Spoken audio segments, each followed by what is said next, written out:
Ah, virtue signalling. We've all heard of it and probably all done it, whether we know it or not, and a lot of us have pointed it out in other people. So I thought I'd put my own spin on the subject. But, first things first, let's do this properly and start with a definition. I couldn't find the term in either Merriam-Webster or the Concise Oxford, but fortunately the Urban Dictionary had heard of it. So there you are. Right, now that we're all singing from the same hymn sheet, we can move on. Take these two prominent YouTubers, fighting for different sides of some social issue, each regularly uploading videos criticising the other. At some point, one of them will make a statement, and the other will respond by saying, "You're virtue signalling." This is the cue for the other to respond with, "No, I'm not virtue signalling, you are." And then the supporters of both sides pile in, if they haven't already. Now, don't misunderstand me. There are so many situations when virtue signalling is indeed the best explanation of somebody's behaviour. I'm not just talking about the people who hold up pieces of paper with slogans on them for the camera, which is definitely virtue signalling, as the aim is to be seen rather than enter into any sort of debate, but also the rich and powerful who try to associate with popular figures. This is virtue signalling's close relation, the photo opportunity. When a company decides to present some ordinary member of the community with an award, or a politician invites some disabled child round for tea, you can bet that some public relations person has suggested it behind the scenes, and that the event will be captured by countless cameras. In those situations, the accusation of virtue signalling can be backed up by saying that actions speak louder than words.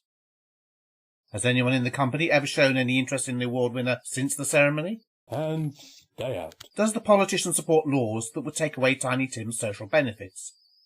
If the actions of the signaller fail to back up the fine words, we can certainly cry virtue signalling.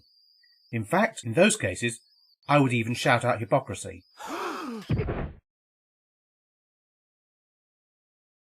Or at least I would if I weren't such an abject coward. That's one of the reasons you'll never hear me using the term.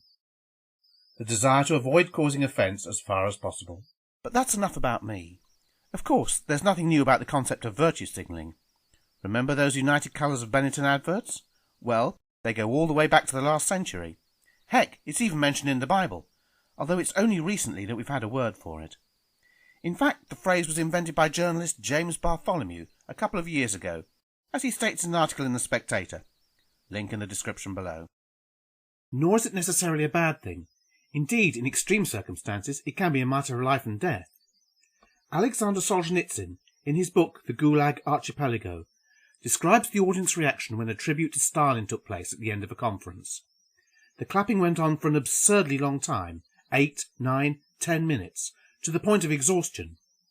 Everyone knew that Secret Servicemen were present, looking out for whoever stopped clapping first. When someone did, after 11 minutes, that person was targeted for arrest and ended up being sent to the Gulag. So, virtue signal or die. Or virtue signal and die.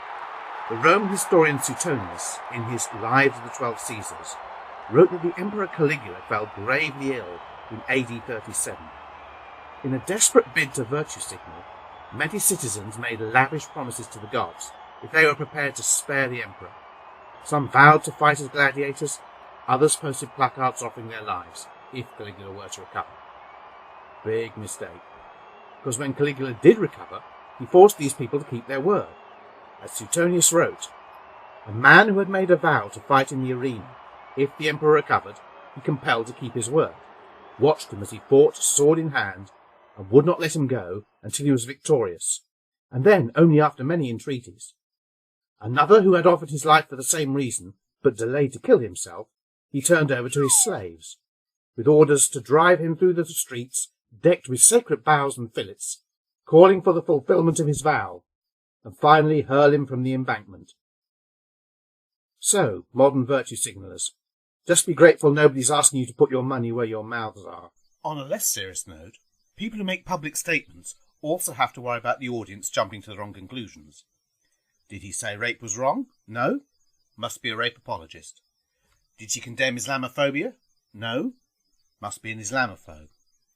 In this litigious age, when the smallest misunderstanding can lead to a YouTube strike or even a lawsuit, content creators have to be careful.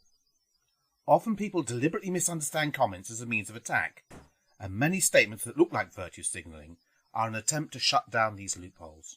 The trouble with an accusation of virtue signalling is that it can all too easily be an ad hominem attack. Attack the messenger, not the message. We can't get inside the person's head and see if it's expressing a genuine opinion, or just saying what he thinks other people want to hear.